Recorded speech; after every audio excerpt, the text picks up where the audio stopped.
Welcome back, everyone. Needs an Aquarius is in the building. Dom, how are you doing? You're in different settings today. Yes, I'm at the house, in the cut, doing my nannying, by any means necessary. The hustle in us is gonna figure out money one way or another. So I'm nannying for my brother and my sister. So that's it.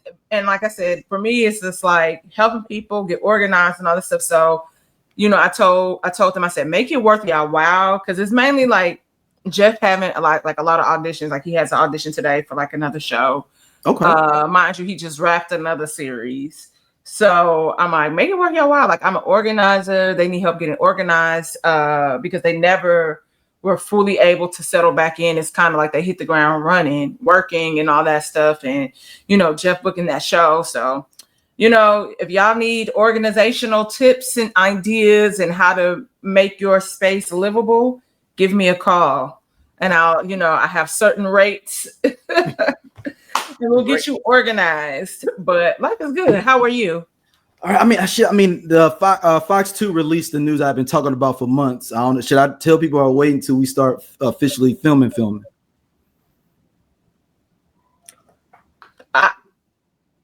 What you think? I mean, it's some. I'll wait till officially film, but it's something coming up. I'll do a drum roll and I'll have some other stuff coming up. But it's a big project I have coming up that a film I'm helping produce. Our producer on is coming out. Just letting people. Jacob Beats Up Nate. Just keep that in the excited as it gets closer. We'll be having some people on the podcast. Yeah, I'm excited about it. Everything too. So Jacob Beats Up Nate. Starting filming a little bit into August. Principal filming going into October. All right, we set to go with everything. So I'm just praying. You know everything. I'm praying that it works out where I can be a part of that project. If this other project or like y'all's is pushed back a little further than this other project that I have that I can't speak about because I signed an NDA. So in the event, but child. Yeah. So that's great news. So that's exciting to hear that things are the wheels are going and on the bus. So yeah. All right, let's get right in our topics. We have to recap from last week. Nicki Minaj and Dez Bryant. Dez Bryant has apologized to Nicki Minaj, basically saying his bad for calling her husband a PDF and an apist. What you got on the diamonds? We just recapped from last week with it. It was a lot of smoke last week. It was a lot of, but let's be clear, a lot of unnecessary smoke. True. Because somebody by the name of Onika injected herself into something that had nothing to do with her. Okay. So let's just be really clear. And so the back and forth, all of that, gauntlets were thrown, unnecessary ones talking about, if you 10 million, my dude can beat you up. She still said he gets the fade. And that was what I was going to allude to, pretty much I was going to read it verbatim, which is simply, y'all, it is craziness. It is, he said, on some G shit, at Nicki Minaj, I really don't like the misunderstanding we have between each other. I apologize for bringing up your husband's past. It's a shame only negative things make headlines between two Black people who have so much influence on our culture or country. Sorry. She said the following: the Lord will grant you peace, Des. Nothing makes me respect someone. Like she a priest or some shit. Like the Lord.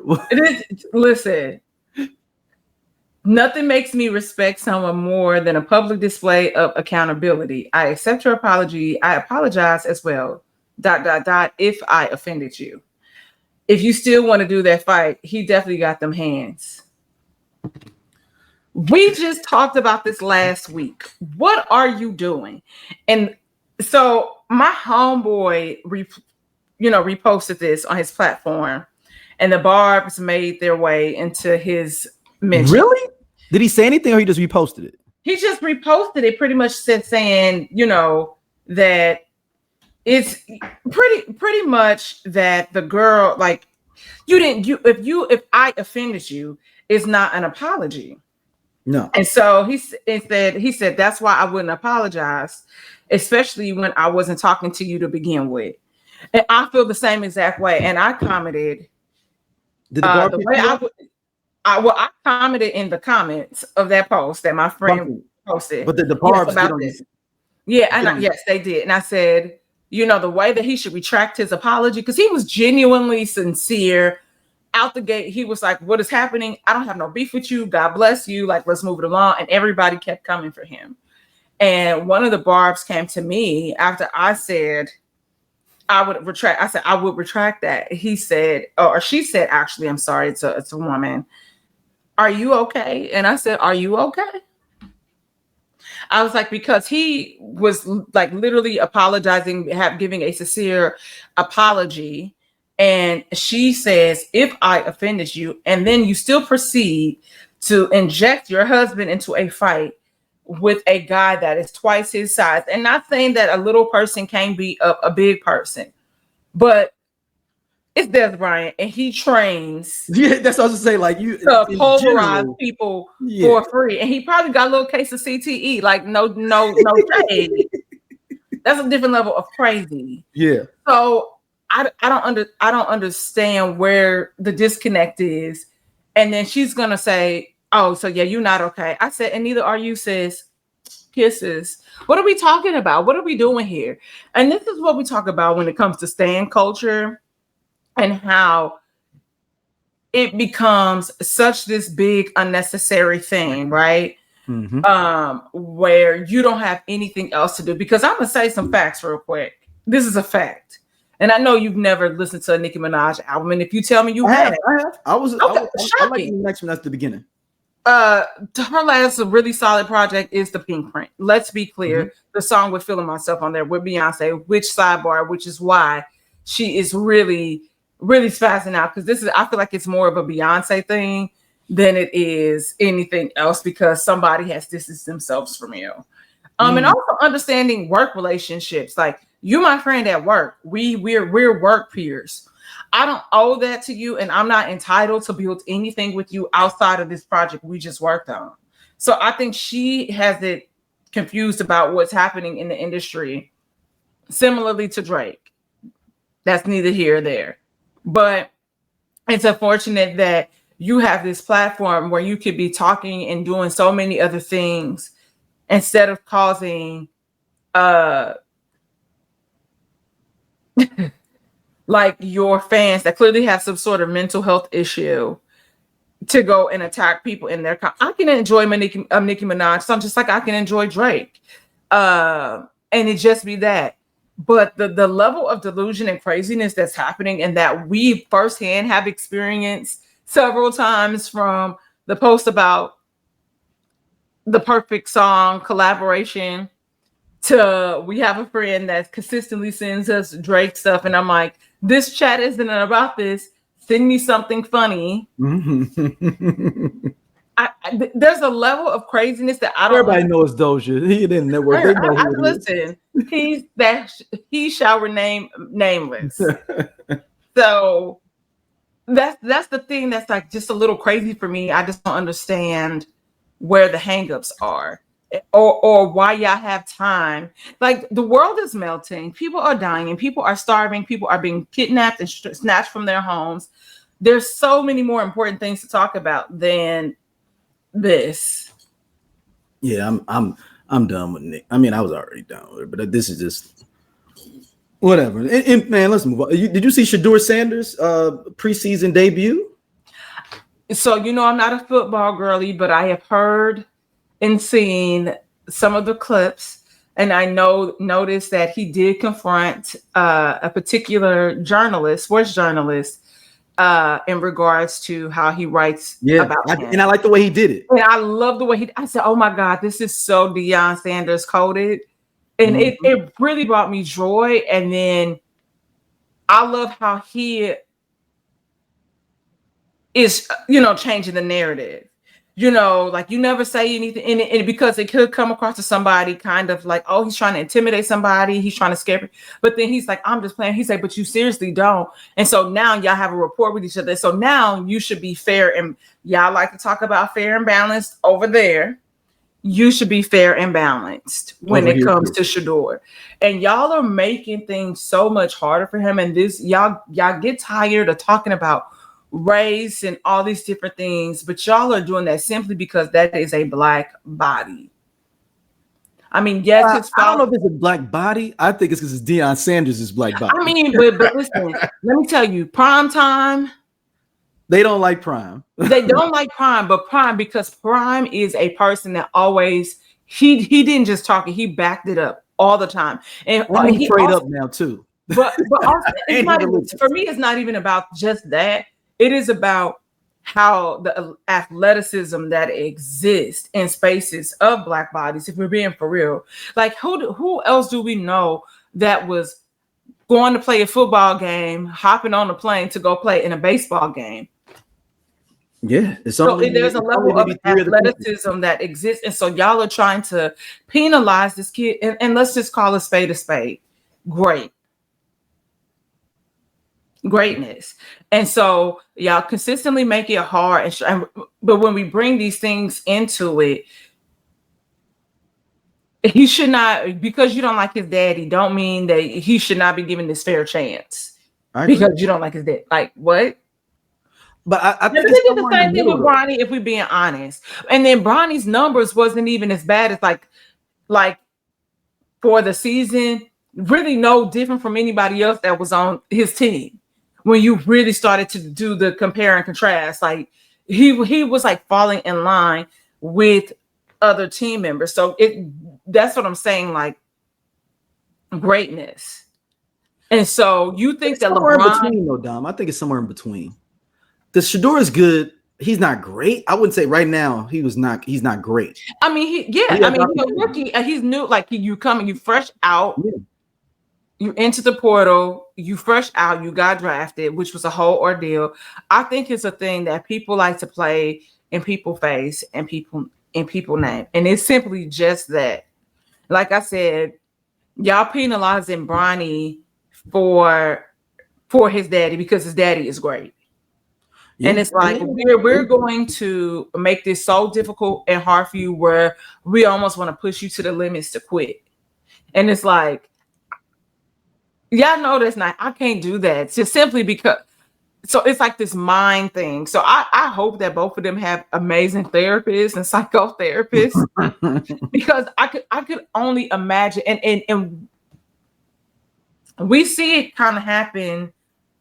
I've seen it in the literal sense of like a person that's day to day who has come behind, grandfathers, great grandfathers, fathers that carry such a great name and strong name foundation where it has done the adverse, where it has crippled them. And then you have other people wanting to step into that same lane as their father and do something like dope because that's all they know. And I just want to have fun with this and make my money and win a ring or two. And if I don't win no ring, I'm gonna make some damn good money. And it's like I'm being punished for that. Just for that. You're right. Okay, I'm going to. I'm just saying that people, we give him time, let him do his thing. Some people getting too excited, I think, about his performance, and other people are criticizing too much. Let's just let it play out. It was preseason. Yeah, and it's preseason, so absolutely. I'm Doja. This sleep. Yeah, we part of Just Posted Podcast, man. The best show on this network. Come on, check, girl. Seriously, man. Just Posted. It's just me and Doja sitting back talking about what the fuck going on in the world and the streets. We said labor of love. He said labor of love. I ain't say that shit. Shout out to everybody coming to watch though, man. We really appreciate y'all. Holla at y'all later. Hey man, this nigga just tall for no reason. I'm gone. And he do regular jobs. Don't forget that.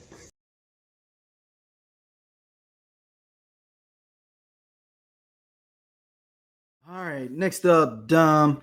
Have you seen what's going on with Ari Lennox, the TV show Martin, and with Bernie Mac? I know a little bit about the situation from several weeks ago about Martin.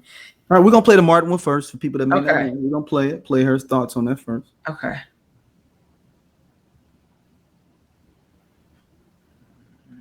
Me off about Martin was how much he would go on Pam. Like, I know, like, and this is coming from a girl who I love me a good, like, joking ass movie, and it even when the joking movie is like, damn, like, that was fucked up, like, you know, I'm not like too woke or something is what I'm trying to say. Like, I'm honestly not, I'm problematic. I'm pretty problematic, low key. But my point is that there are some things where I draw the line and it just bother me, or like, I don't know. It's like Pam was so fucking beautiful and so fine. And I just feel like growing up as a chocolate girl, like, I don't even know if I was able to understand the greatness of Pam because of the light that I feel like I was being fed.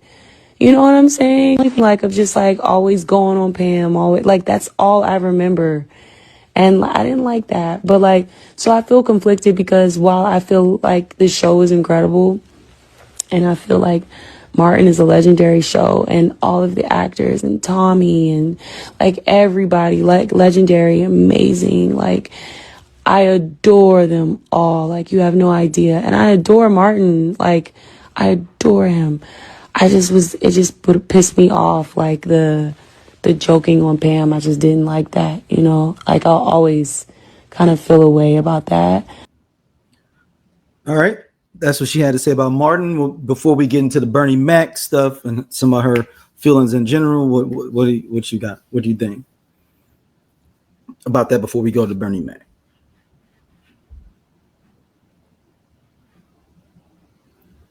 I get her sentiments, and her feelings are her feelings, right?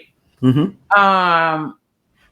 And as a person, as a woman that is, you know, kind of, we're gonna say middle of the road, because, you know, some days, you know, if I'm in the winter, I'll be teetering. I'll be almost your color, and I don't like that. I see I'm outside. I'm trying to rectify my tan to make it all the color the middle of my chest from the sunburn at freaking Comic-Con, okay? So that's also why I'm in a swimsuit top, because I'm trying to balance it out. But, and then a girl, you know, it's a girlie that can hang with the Chocolate Sisters, right? I can see because I know everybody's experience is different. I've been told that, you know, certain things are not, you know, like, at least for me, as far as like relationship and dating goes, like, you know, I don't date black girls, or, you know, you're not yellow enough, or, you know, things like that, you know, so it's like everybody has their preference, but all, and it's all white supremacy and patriarchy, right? Let's just be really clear about all of this. And But we talking about Pam on Martin though. That's what I don't understand how this all became that in general. I mean, but I give her weight for being able to say what she wants to say. Yeah. But Pam was giving it to Martin just as much. Just as much. And that so was the beauty I thought of it, is the fact that he couldn't bag on her because she would get back on his ass. Right. And so but that's the thing. That's why I was like, with this one, I felt like it was a little bit of a reach simply because of that.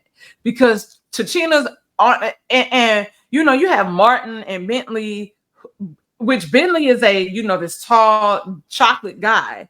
Mm-hmm. So like what's written for Pam, you know, yes, maybe some of it is improv, but it's written where Pam is holding her own. So I get it, but like I said, I feel like it's more of a reach. It's definitely more of a reach here. And this goes back to when we say that people are now too sensitive and too overtly aware where stuff just let it be. But we also go back to say how, like, a lot of the stuff that we used to kiki about and you know in the 90s couldn't be a thing now just because people are so overly sensitive. But my thing is, she was born in 1991. Martin went off in 96. Right. I'm just saying, man, you weren't there for this. That's the part. Yeah. So she didn't get to experience it in real time. In real time, like we did. That's and like me going hard on the Sanford and Son or years... something. That's like us going hard on Sanford and Son or the Jeffersons or Good Times. And we're like, man, they're like, no, you have to give it the context of what time it was in, and right, and all what was allowed, but also just like what people could relate to at that time, like especially the 90s. Like, listen, y'all know how we grew up. You don't want to see in living color. You have to. She don't need to watch that. But you know, we grew up having to learn how to roast, and so for me, I'm a roaster that where it's probably gonna hit a little bit too below the belt because I feel like people be sometimes trying to be like too truthful. So I'm gonna go down into the gutter. Like I remember this one person, like the homegirl calling me like Squidward in like high school or some shit. I was like, Squidward, I don't even know who it is, like who Squidward is. And I don't know, looking back, I was like, oh, maybe it was like my nose or something. So I was like, and bitch, you look like a fucking rhinoceros. So what the fuck are we talking about? I'm like, you like an ashy ass rhinoceros. And then everyone's like, that's so mean. I'm like, you stand there, I look like this ugly ass cartoon. Like there's nothing cute about Squidward. I remember a girl calling me donkey, and probably because of my teeth. And I just was like, and you're a crackhead. You do meth. And everybody was like, you're getting a little too serious. And I was like, I'm a person. I don't like. We can joke, we can be fun, but if you keep going, I'ma go to hell with it. Yeah, you gotta. And you gonna leave me alone. Yeah. So so then it takes a turn a little bit. I get her in the beginning, like, okay, that's how you feel. I get it. You weren't there. You don't understand. So she gets on live. That's a 7-minute live. I do have a recorder or like a message thing. I don't want to play, so I'm just gonna read the excerpts here. I will concede. So she got upset because people were going to upset with her. She said, I will continue to speak my mind and happily piss y'all off in the process. If I had ill intent, I would have came up here with a PowerPoint presentation that backs my claims on the types of jokes Martin used on Pam being wildly offensive. That will never be my intent or motive.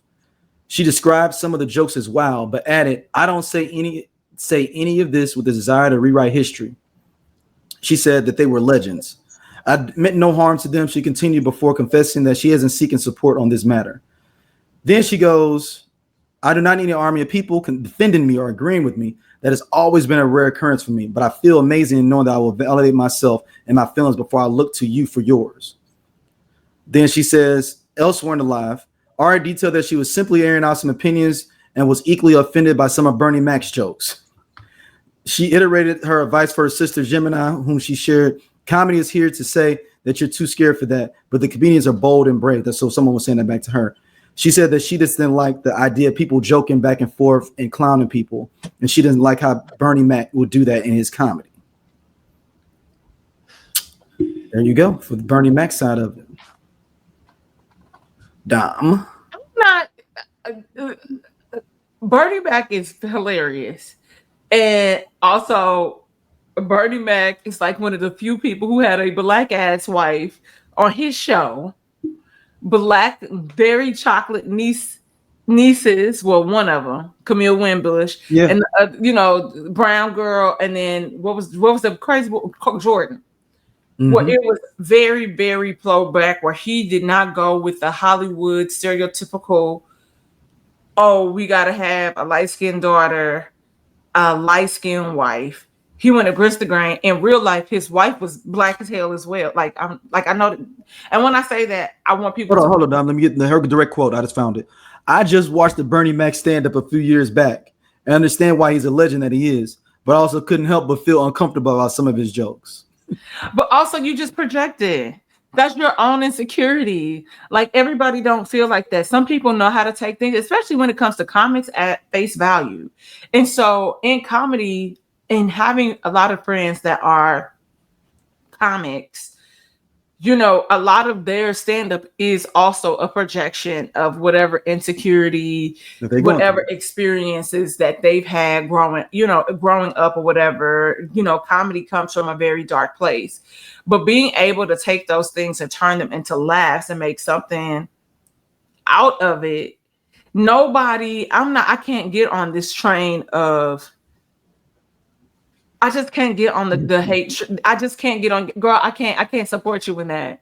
Like, and I'm a person that speaks very loud, as you know, when it comes to the treatment of how it's, you know, and more so in particular, especially when it comes to Black women, colorism, all of that stuff. But girl, it feels like you don't have to say none of this. You don't have to say none of it. We talk about it all the time. No, you don't have to say. And we're gonna get into somebody else that didn't have to say nothing in a second, even though I get what they were saying, but you didn't need to be saying.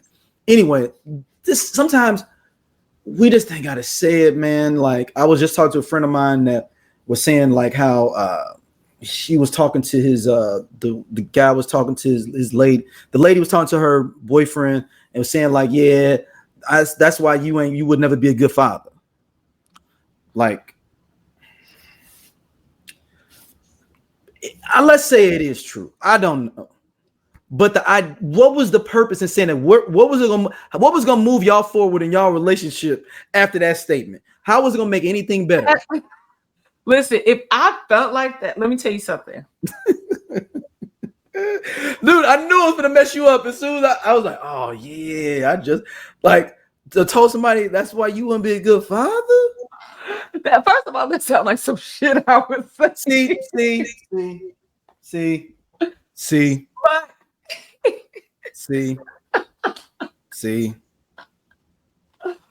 That's not no. Okay, wait. It doesn't help the situation. Hold on. Because if it was the opposite way, and a man told a woman, that's why you tell us be a that good every mother. day. They get online and tell us that every day. That's why it's funny. But I say all that to say, if I'm a woman and I say that to a man and I'm entertaining a man, you now know this is for the moment. Oh, this is just for the night. She still act like she wanted to be with him. Like, I was like, well, she's an idiot. And I was like, no. Maybe she said no. No. She's a manipulative person. If I gave you more of the backstory, it's just like she just like it's simply based on that statement alone. That means he is there for a good time, not a long time in her mind. 4 years, but she just said that recently. So she knows the reality, and he hasn't reflected any. And maybe there's potential that's there. And she's hoping that he rises to the occasion. That's all I could think of. Because that's the only reason why I could see a woman staying with somebody that long. And especially, how is she my age, or if you don't mind me asking? I mean, like in between me and you. And does she want children? Or does she already have kids? No, she wants children. Oh, well, she's playing a dangerous game if she's doing that. But for me, if that's the case, I don't waste my time with people that I can't see that in. But it's manipulative. It's because he's manipulative. Yeah, but she's also an idiot. Yeah, but it's manipulative, and it's like wants to keep basically like, and maybe be trying to like. I mean, you think you're gonna get somebody as bad as me? I'm your first baddie. That's what she told him too. Oh, girl. I'm tired of that shit too. Your first baddie. Did you see that little link thing going on where it had a dude with a player suit on? He was like, I gotta excuse her because it's her first baddie. Talking about him.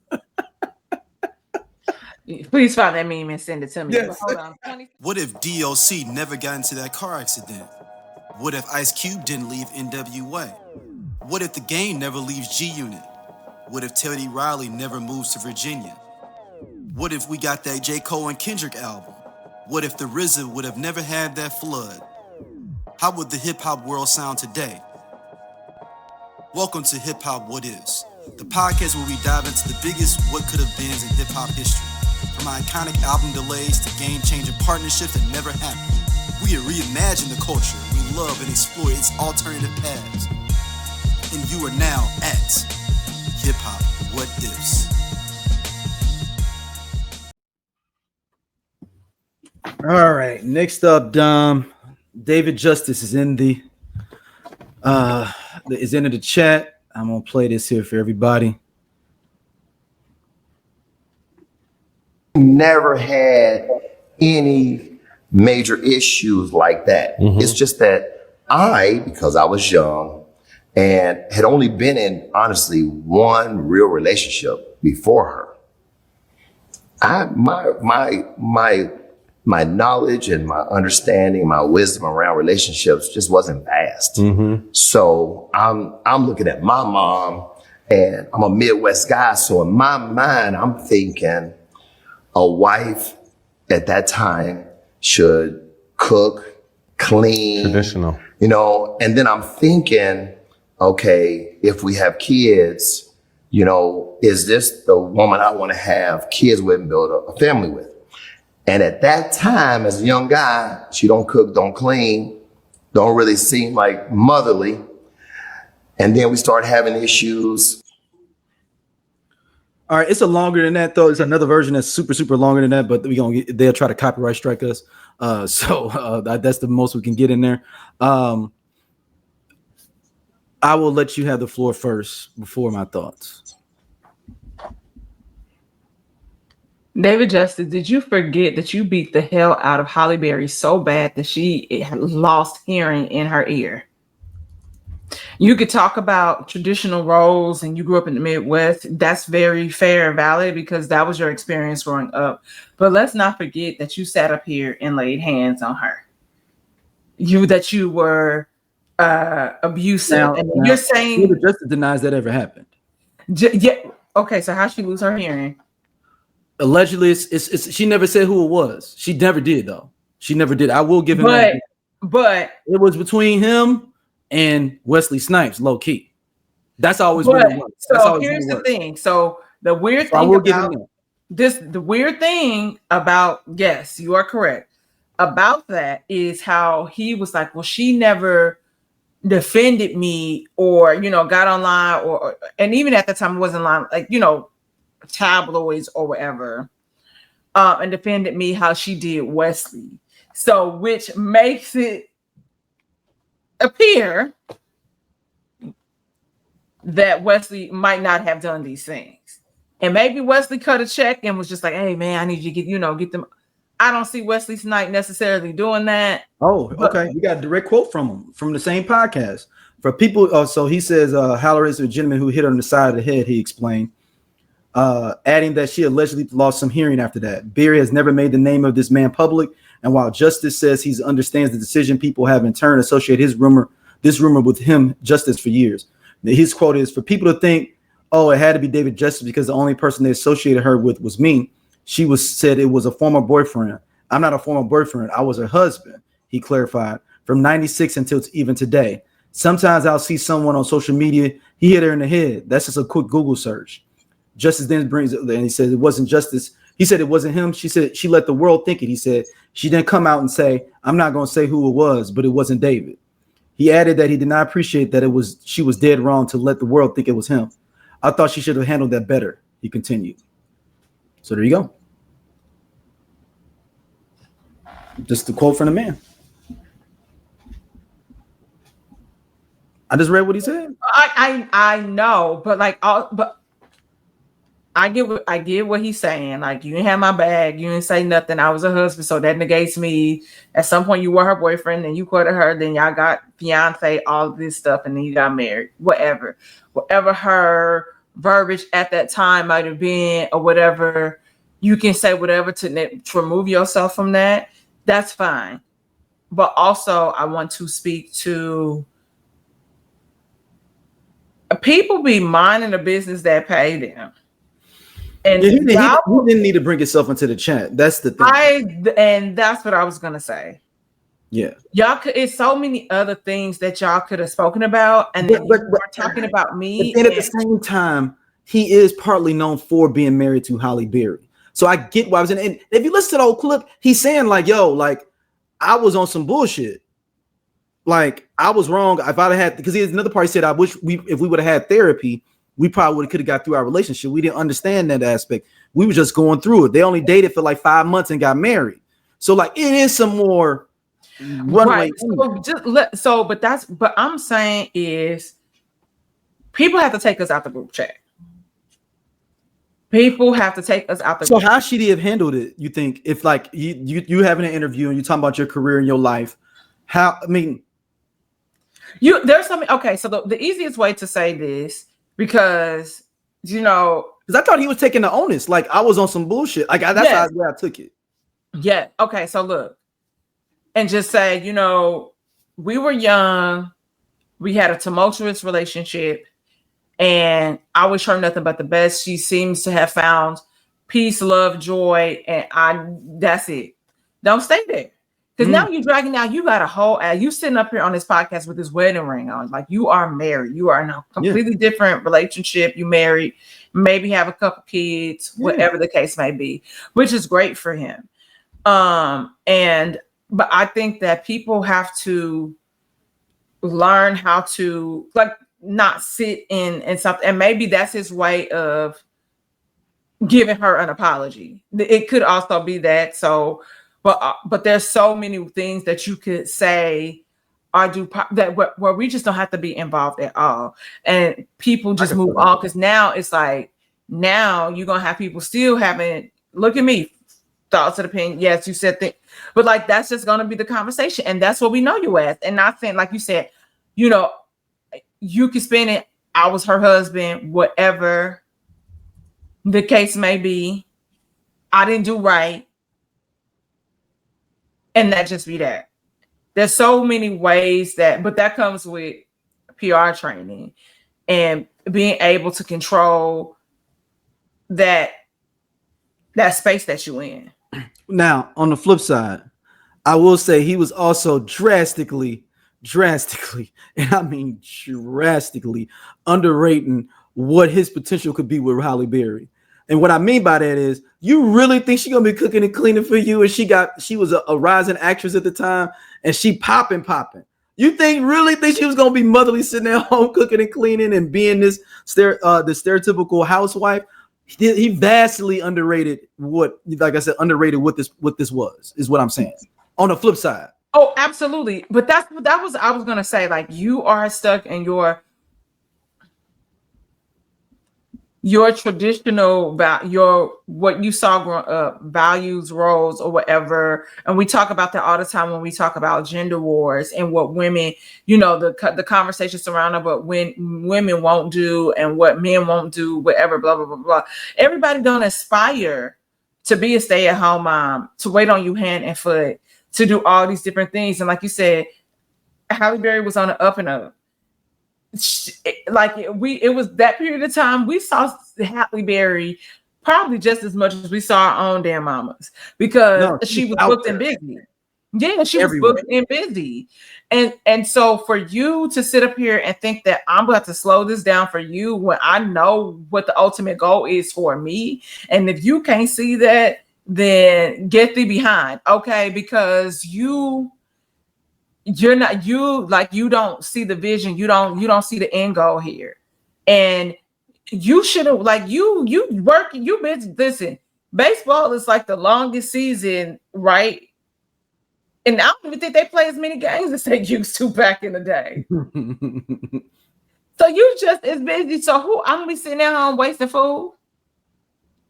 Because like RC, like the time you home, it might be a day or two that it overlap and you back on the road and I'm on set. And depending on what my schedule is, my shoot schedule, I can have a night shoot. I can have early morning shoot where I'm on set at like 3:00 in the morning.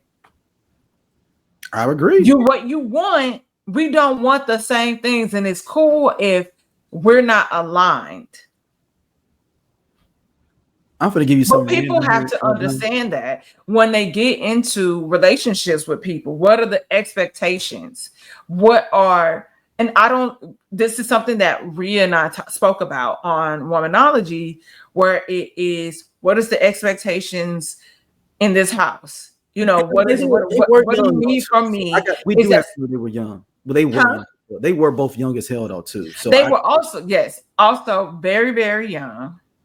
So I can also take that into consideration as well. But it's just also when we talk about dating relationships, and I don't care what age you are, you know, there's some people that want to get married young and start these families, but are y'all really having the conversation, and are y'all really, really talking about what next looks like? Yeah, your way of saying that for David Justice was perfect. But I'm not mad at what he said though, because the context of it was, man, I was on something. Like I was thinking crazy. Unless people are reading it differently than I did, you know, or whatnot. I think the part that made it a little bit of a jab that and how his was it that second part where he was talking that we didn't hear, where he was like he went up on a set and she was kissing another dude or something, he was tripping? No, I don't know if you've seen it. Okay, no, I was gonna say the part where how he said, well, I wanted her, or to cook, clean, all this stuff, and I thought about her being a mother, and she wasn't motherly. She wasn't that. And that segue back to our last segment where I talked about one of my homeboys getting the opposite way that. Right. So that now that's the part. That's the part though. That's the jab part. That was the part that was shady. Because somebody could say, yeah, you thought that Halle Berry. That is the conversation when you click under the threads below the clips that are circulating on the internet, and you have men and women that are having that conversation, and men are just like, how you think that Halle Berry in the prime of her career, that's what I said, sitting there chilling with you, right? Right. And like she's supposed to dial that back, and a lot of I get it, a lot of men, y'all looking at it from the standpoint of like, it's fucking Halle Berry, like she's hot, she's attractive, all these different things going for her, and you just trying to drink her bath water. But also in that still, you think that I am 13-year-old Gerald Frierson. I would have grew up. You think that I am going to slow down because no, but that goes back to when we talk about people being aligned. They were not aligned, even though they were young, and we talk about people being too young. It couldn't be too superstar. He was a superstar, and people that's what I'm saying. He was a nobody. The dude is a I remember that was on the cover of what, Ebony? Yeah, he's a 3-time All-Star, won two World Series. He was like he was the World Series MVP, I believe. Like David Justin wasn't no slouch. She was in low key. She came up on him. If you want to put the timeline correctly, she wasn't popping when they first got together as much. Dude, I remember this. I was right. It was Ebony. Yeah, them being on the cover of Ebony. Yeah, and girls was checking for David Justice back in the day. David Justice was cute. He's cute. Yeah. So, and that's the only thing I dislike. I can't believe he was only in his 20s. He looked way older than his 20s. Yeah, he looks younger now. He looked way younger now. I'm like, okay. No, but it goes back to your original hypothesis. He should have said exactly what you said.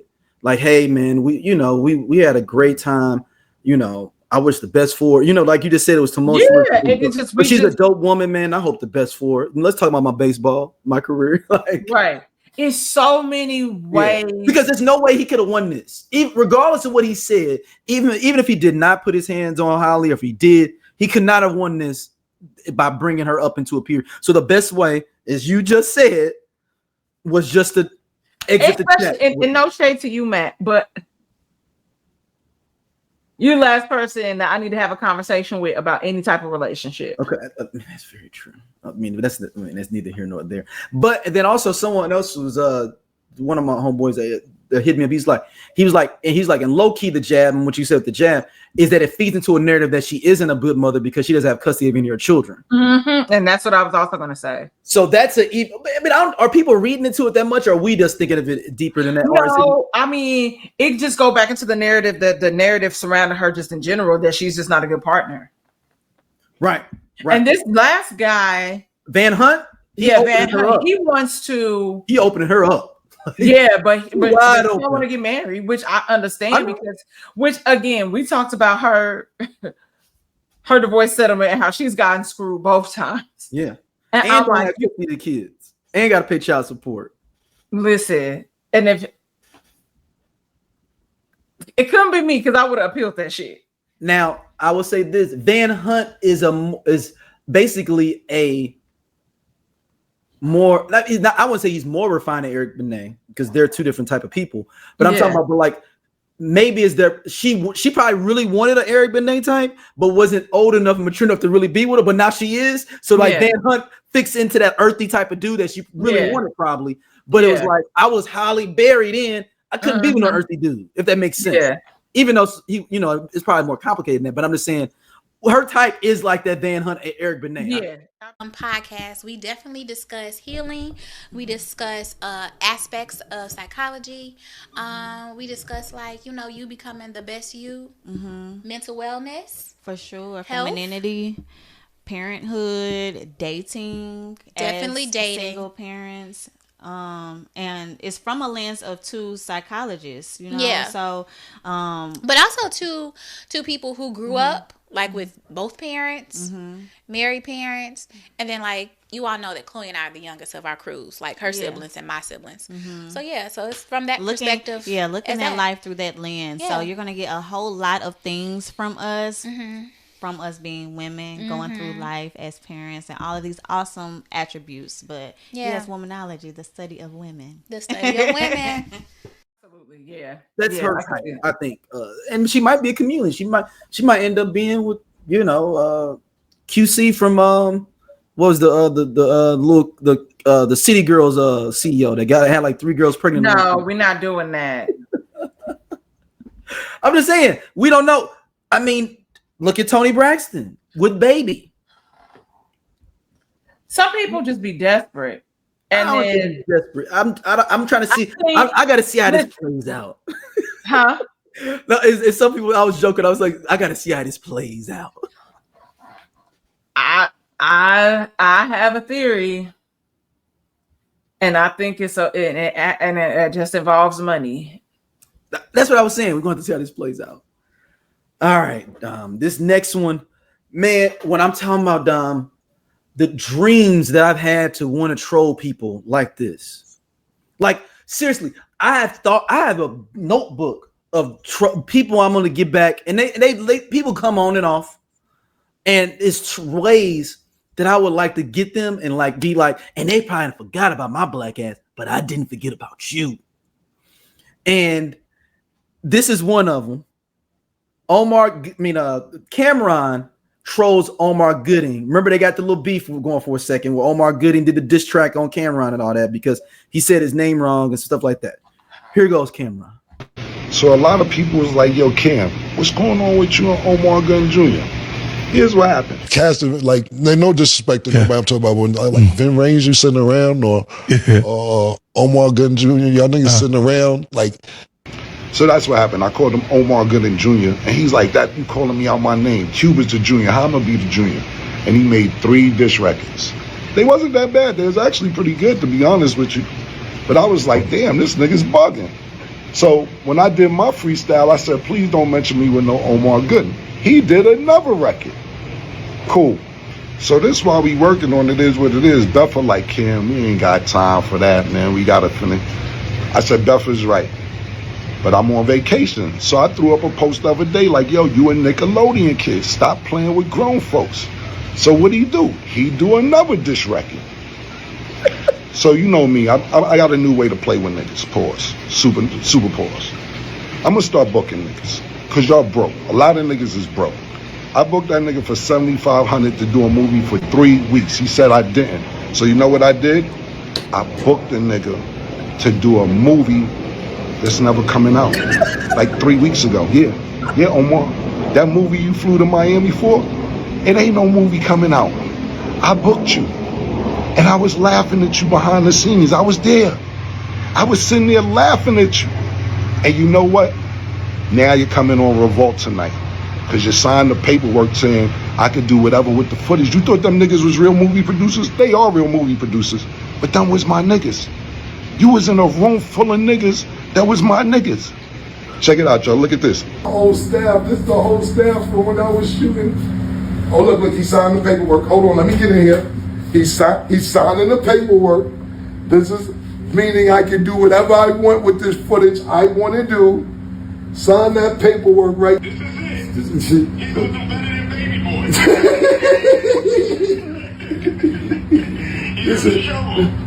You're reading for nothing, stupid. Put your fucking titties back in, nigga. What the fuck you doing with your titties out? Nigga, fuck is wrong with you, man? You're comfortable too. Nigga, mad comfortable. Put your titties away, nigga. I don't know what's wrong with nigga.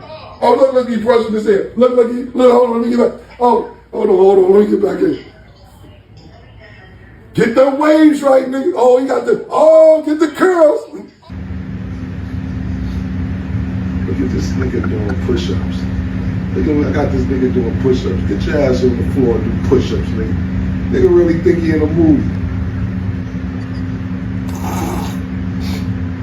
Do your push-ups, nigga. Yeah, I got you doing push-ups, stupid ass. Look at me. And that's just behind the scenes. So tonight at 10 p.m. on Revolt. Dumb. And I fuck with Omar Gooding, baby. But yo.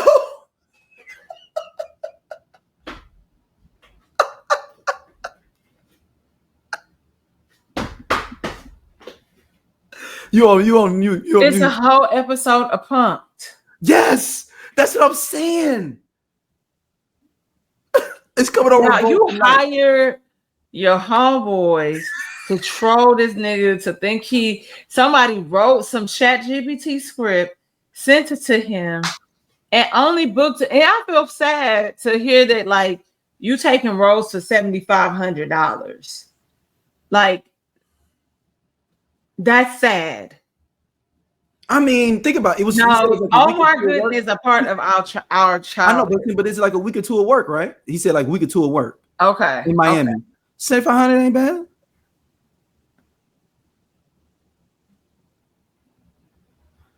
Done. I mean, at the end of the day, he still got paid. Yes. But so it's kind of like you could do all of this stuff, but you spent all this extra money to try to get your look back on me, and I still came out with $7,500. So you can look at it like that, but it's still one. He did. They made the idea. They made a set and everything. That was a set. They were on set.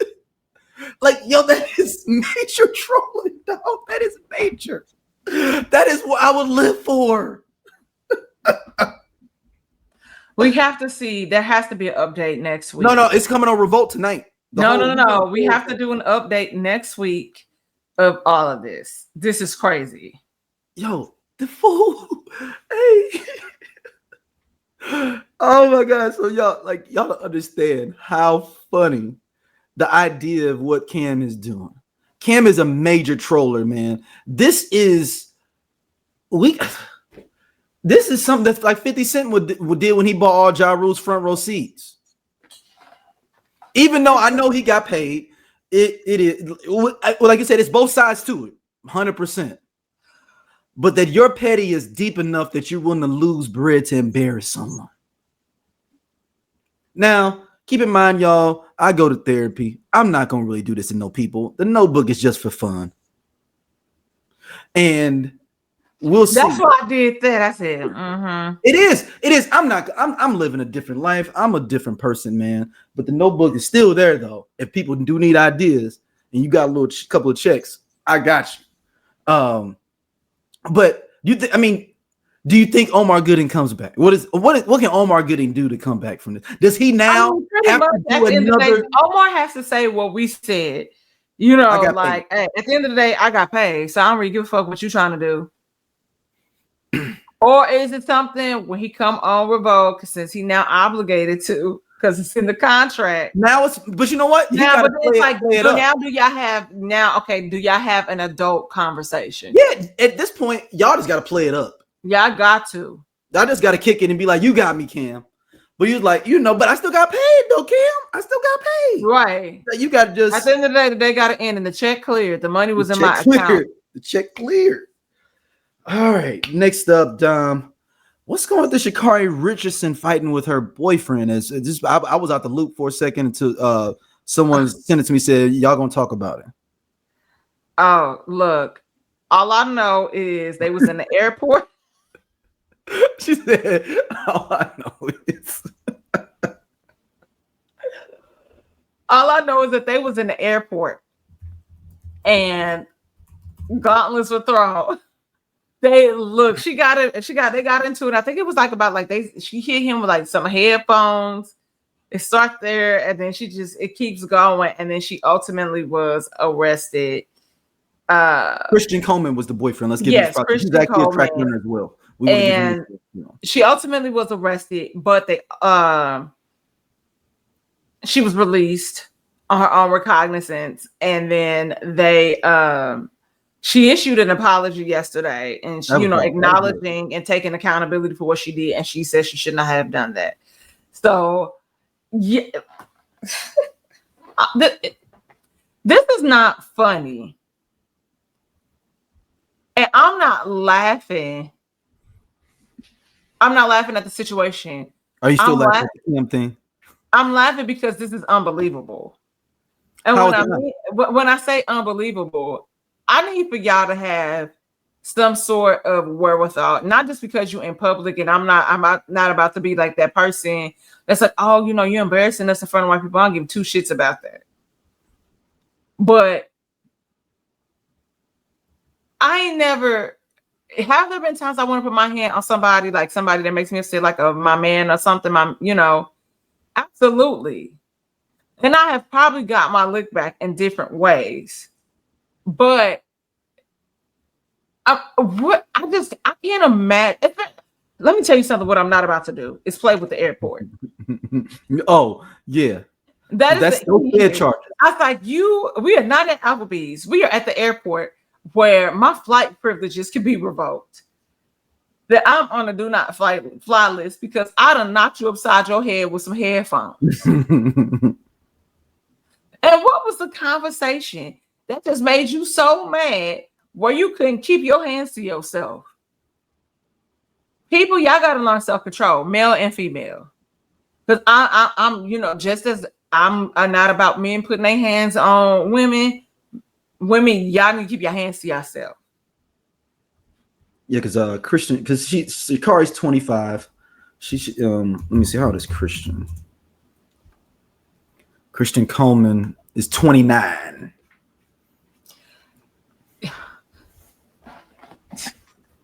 It's just no way. I'm sorry. I'm not acting a fool in the airport. And she's got a lot. If you go to her IG, I'm looking at her IG now, man. She got a ton of sponsors, man.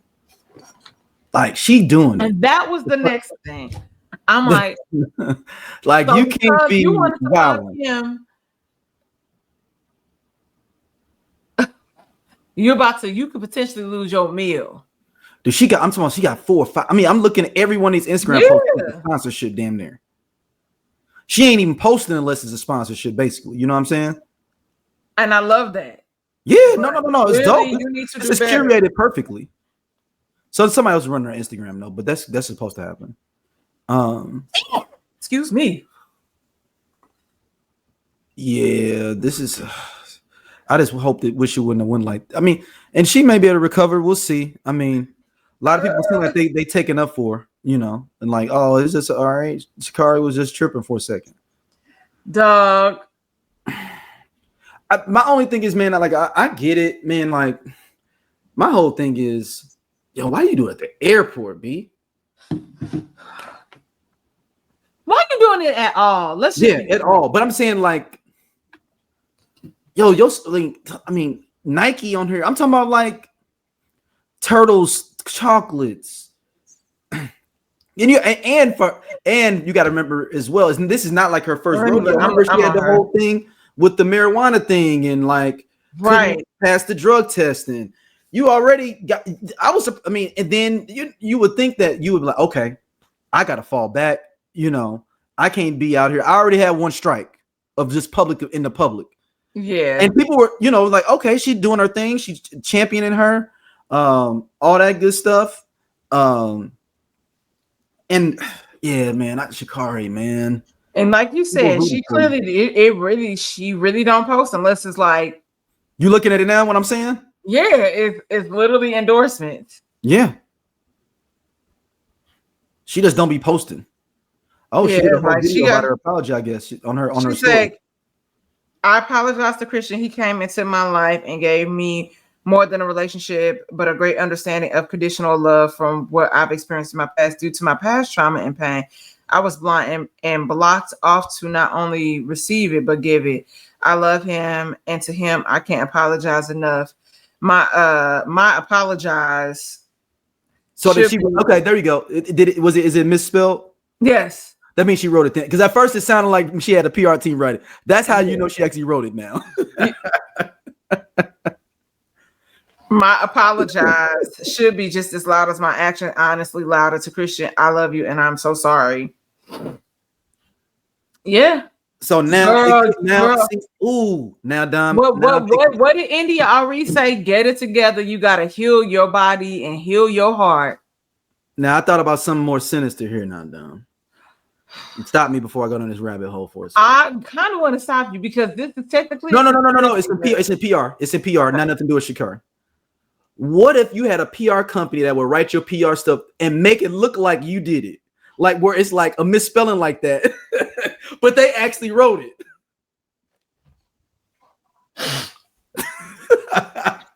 So honestly, that would be smart. That's to make it look human, where it's not like look like a PR firm actually. Yeah, no. Your apology. I'm just saying, like this is just. Could I be tripping? I mean, that would make sense.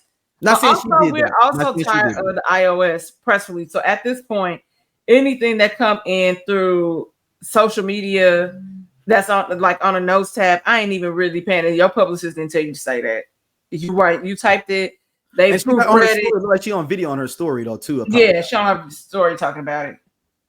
All right, next up, what's this Uncle Nearest lawsuit? I mean, you sent me the article, but then I'd heard about it and I was like, I thought maybe it was. The I Only Listen to 90s Music podcast is a show for 80s babies who were 90s kids. If you were a No Limit soldier, then this is your show. If you believe that Cash Money is not an army but was a Navy, this is the show for you. If you and your friends ever tried to sing a song written by Escape, In Vogue, Shy, or Boyz II Men at a talent show during middle school, this is your show. The I Only Listen to 90s Music podcast is a bunch of 80s babies talking about all the songs and things that we loved when we were kids and teenagers. So if you went to the skating rink and you were at a lock-in, this is the show for you. If you think that Tevin Campbell was the original Prince of R&B, this is the show for you. If you don't understand the conflict between Monica and Brandy, but you're kind of on Monica's side and understand why Brandy got punched, this is the show for you. Make sure that you tune in, subscribe, click the little subscribe link. We're here. We're going to talk about all things 90s music. This is the show for you. Like a trademark thing or no. They say money thing. And not the trademark isn't money. Yeah, but I thought it was something simple. So so this is, I'm gonna read this to everybody just so you can get the framework. Just a short time drive down on August 7th, the federal hearing in the lawsuit filed by Farm Credit Mid-America against Uncle Nearest Distilleries zeroed in on a lender's push to appoint a receiver to take control of the business. The court acknowledged that the company is in default of $108 million in loans, with the debt growing daily. Uncle Nearest's legal team admitted a $10 million payment due to the creditor would not be made on time. The company's co-owners, Fawn and Keith Weaver, argued against receivership or bankruptcy, expressing a desire to repay the debt independently. Keith Weaver testified to the brand's growth, but blamed the former CFO for inflating barrel inventory by $21 million, an act that the company claims was done without their knowledge and has since led the CFO's termination. The judge, however, voiced concerns over the company's financial health, remarking that Uncle Nearest appeared to be over its skis, while the distillery emphasized its repayment efforts, $9 million in 2024 and $7.5 million in 2025. The court ordered the preservation of collateral, primarily whiskey barrels, and is considered a quasi-gag order in response to Fawn Weaver's social media activity. As the legal battle unfolds, the legacy of Uncle Nearest remains as a heart. Okay, that's just a little indent tag.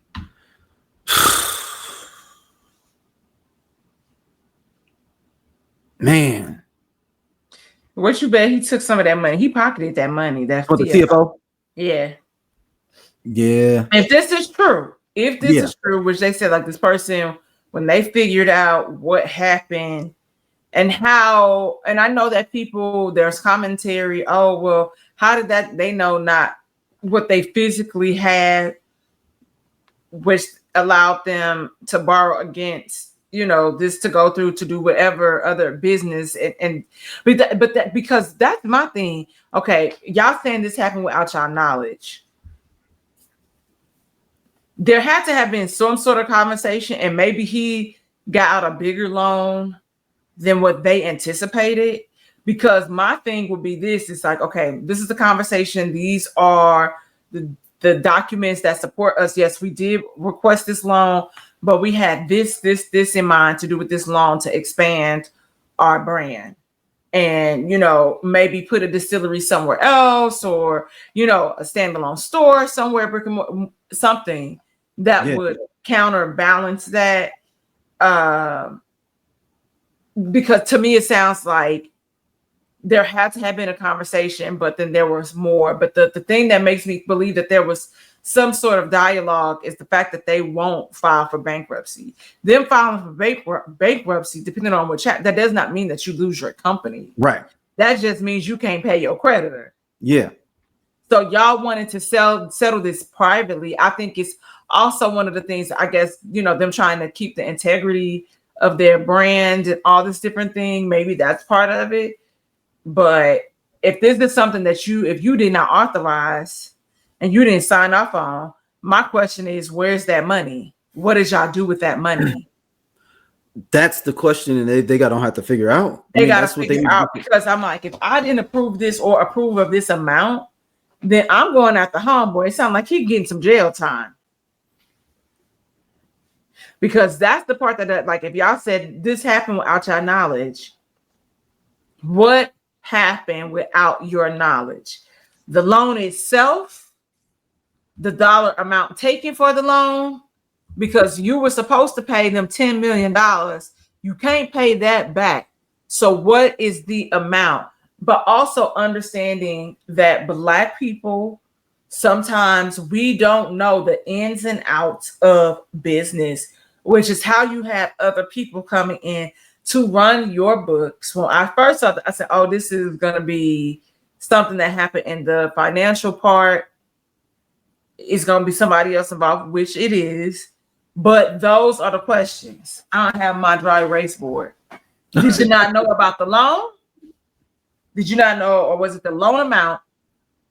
If you took out this loan, what was your expected dollar amount? And then where's the rest of that money? If you thought it was going to be 10 mil and he took out 108, or you was taking out 50 and he took out 108, where's the rest of the $58 million? That's the million. and now there's and rightfully so. I'm not mad. His name is Michael Sinaski. Yes, and we knew it was going to be another, but my question, I think and rightfully so, I think the judge did the correct job of putting a gag order on them, because now it is you trying to save face and clean things up publicly and to sway public opinion, all these different things. Absolutely, like and but also, like I said, so this isn't convoluted. You got 3 questions that need answering. And if you did not agree to that, I'm giving up homeboy. My company not suffering, and you might have to dial back, scale back, close this, do this, or whatever. Drop the price point for a while, whatever, or they own stuff. They or give this creditor a certain percentage in your company and you paying it back over time, because the valuation for it's high for Knuckle. It's super high. It was super high a couple years. It was at $1 billion. Yeah. So you can't pay them back $10 million, and then you're gonna miss such and such pay. Where's that money? Hey, yeah, homeboy put his page private too now. Who, the white boy? Mm-hmm. Where the money? Like Jocelyn said on her song, "Run me my money, ho." Where is it? Those are the 3. That's the 3 questions that, as a judge, I'm asking. As a creditor, that's what I'm asking. Okay, that's cool. If you saying this happened or this didn't happen, well, we got documentation of XYZ. Yeah, man, this is. And this one's this. I mean, their fucking product is good too, man. So freaking good. Very good, man. I just look. We gonna have to keep abreast on this one, and I want that. Like, I don't want them to get jammed up like this, man. And I hope they can get this cleared up and be even stronger as an organization, as a company, from this. Even if they're in debt with this, they'd be able to come back. And I might have to go give me an Uncle Nearest joint this weekend to try to support their situation. Right, because depending on what the outcome is, we might have to put some in storage. Yeah, hey, take it out for special occasions, put it in the cellar. Yeah, because it might be. I mean, or their production might be down for a minute. Because of all this. All right, last up, Dom. This is freaky. The AI stuff is freaky. Let me put you on this here. I had to come look at this.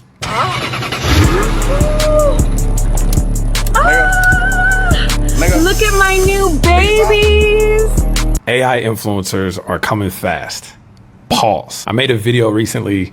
I was talking about AI influencers and how they're about to come and disrupt the entire digital space and digital world, and how these brands and agencies are going to create their own influencers to be able to promote stuff for their business. They're going to have, different demographics, age groups, backgrounds, locations, all of these different things. And so this is going to completely change the landscape of how content creators operate and how they make money. It's going to completely disrupt their money-making abilities. And so I think that right now is the time, because we have, I swear, like 12 months before this is going to get completely flooded. You're going to see so much content with these AI influencers. If you're doing something now, it's time to create content, time to build your brand, time to start thinking about what your niche is, start talking about your business, start promoting it, and then also look into if this is something that you want to create AI influencers and digital influencers. Sometimes you don't want to be on camera, and so maybe creating a digital clone of yourself is the way to go. I know it sounds crazy,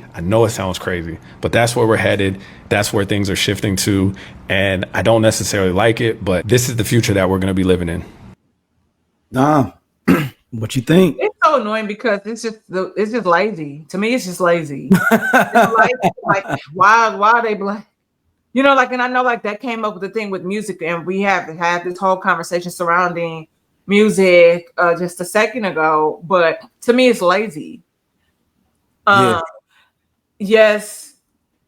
To me, I can tell they're fake, so I know that it's just gonna get better. It's the whole interaction, all these. There's certain things to me where I can tell that that's like not a real person.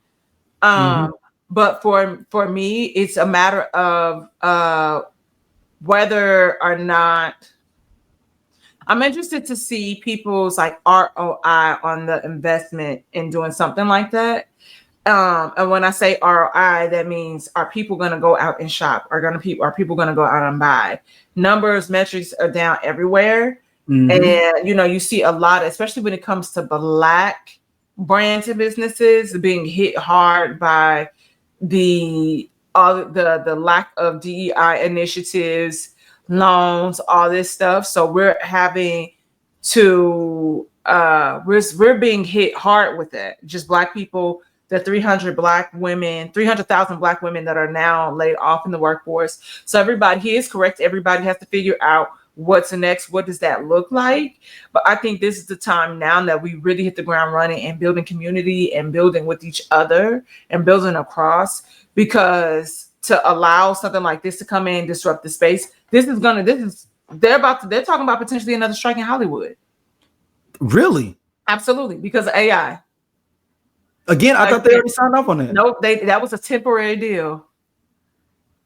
And Hollywood still hasn't bounced back from that. And so I think that it's an interesting space and world that we're living in. And I think that the only thing that we can do is we as humans not be accepting of it. And as Americans, we have this terrible habit of, oh, this is America. Well, yeah, it is. And you see what's happening politically. Y'all see how much money, how much water it takes to use AI. It's one thing if you are using AI. Okay, can you polish a statement for me? Like, this is I wrote this up. Can you perfect this for me. Like, okay, and it's, you know, like something like that. Or using AI to help better medical investments, like advancements. But for a company to use this as a marketing tool, I think it's terrible. It's one thing to use AI to automate copy and things like that. But to write papers, to do all this stuff, we're using AI for the wrong thing. We're not using AI for the greater good. And that's wild. I just didn't know it was going to be like this with this AI. I mean, we keep seeing the same story over and over again. Hollywood has produced it over and over and over again.